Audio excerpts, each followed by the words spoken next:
स्वतःहून ही कंपनी सोडली आहे. असं पण नाही की त्याने शर्वरीला हाकललंय कंपनीतून. मग त्याच्यात खूप इगो आहे शर्वरीला बोलण्यामध्ये की मला तुझी गरज आहे. परंतु मग त्याचा जो पार्टनर आहे, बिझनेस पार्टनर आहे, साक्षी आहे, ते सगळे लोकं मिळून जो बॅटरी आहे, तो ते सगळे लोकं मिळून शर्वरीच्या घरी जातात आणि तिच्या घरी जाऊन तिला बोलतात, की "यार गुड न्यूज आहे.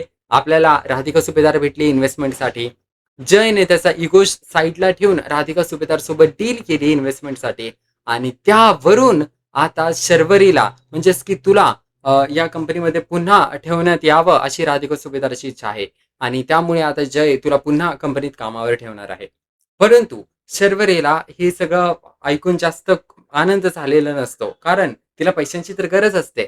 परंतु तिचे आई-वडील तिला या कंपनीमध्ये काम नाही करून देणार. कारण तिने तिच्या आई-वडिलांना सांगून ठेवलंय, की मला काही इकडे रिस्पेक्ट मिळत नाही या कंपनीमध्ये आणि माझा स्वाभिमान जपला जात नाही. यामुळे मी इथे काम करणार नाही. आणि त्यावरून जय जो आहे तो देखील शर्वरीला खूप त्रास देतो आणि सारखं तिच्या विरोधात कट कारस्थानं करत असतो. म्हणजे एवढं मोठ्या कंपनीचा बॉस असून पण कट कारस्थानं करतोय. पण आता शर्वरी जी आहे ती असं बोलते, की "ठीक आहे, मी या कंपनीमध्ये काम करायला तयार आहे. परंतु माझी इच्छा आहे, मला बघायचं आहे, की जयची पण इच्छा आहे का, की मी या कंपनीत काम करावं?" आणि या कारणासाठी मग शर्वरी जी आहे, ती बोलते, की "जयने मला सॉरी बोललं तरच मी या कंपनीत काम करेल." मग त्यावेळेस मग जो बॅटरी आहे किंवा साक्षी आहे, मला वाटते साक्षी कॉल करते जयला आणि जयला असं बोलते, की "सर, तुम्ही जर सॉरी बोलले शर्वरीला, तर ती या कंपनीत नक्की काम करेल. परंतु तिची इच्छा आहे, की तुम्ही एकदा तरी शर्वरीला सॉरी बोलावं, कारण तुम्ही तिला खूप त्रास दिलेला आहे. सगळ्यांनाच माहिती आहे, की तिची सुट्टीचा दिवस होता. त्याच दिवशी मुद्दाम मीटिंग ठेवली, म्हणजे की तिला तिच्या बहिणीचा साखरपुडा अटेंड करता येणार नाही. असं एकदम फालतूच्या गोष्टी जयने केल्यात. त्यासाठी जयने सॉरी बोलावं, अशी सगळ्यांची इच्छा असते आणि मेन म्हणजे शर्वरीची इच्छा असते. पण त्यावेळेस जय जो आहे, तो नकार देतो. तो बोलतो, की "एवढाच माज असेल ना याला, तर नको येऊ दे नको ऑफिसमध्ये काम करू, नको येऊ माझ्या कंपनीत." परंतु आपल्याला तर माहिती आहे, की मालिकेत पुढे काय होणार आहे.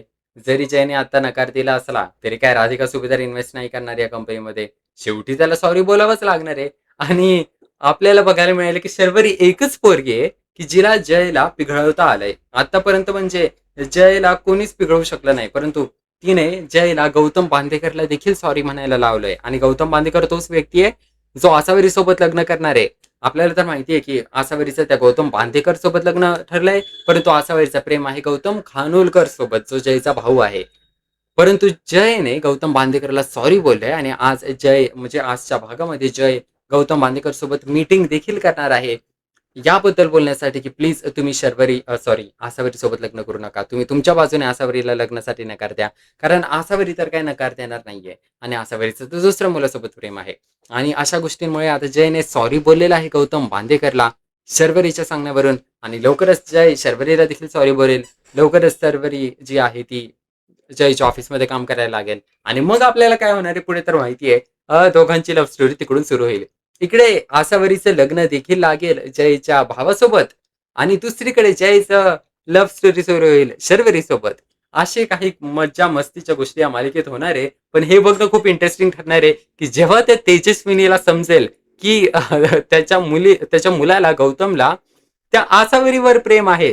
त्या गरीब पोरीवर प्रेम आहे. तेव्हा ती तेजस्विनी कशी रिएक्ट करते हे बघणं खूप इंटरेस्टिंग ठरणार आहे. कारण एका बाजूला जयने निश्चय घेतलाय, की काही करून आपल्या भावाचं स्वप्न पूर्ण करायचं, त्याचं प्रेम त्याला मिळवून द्यायचं.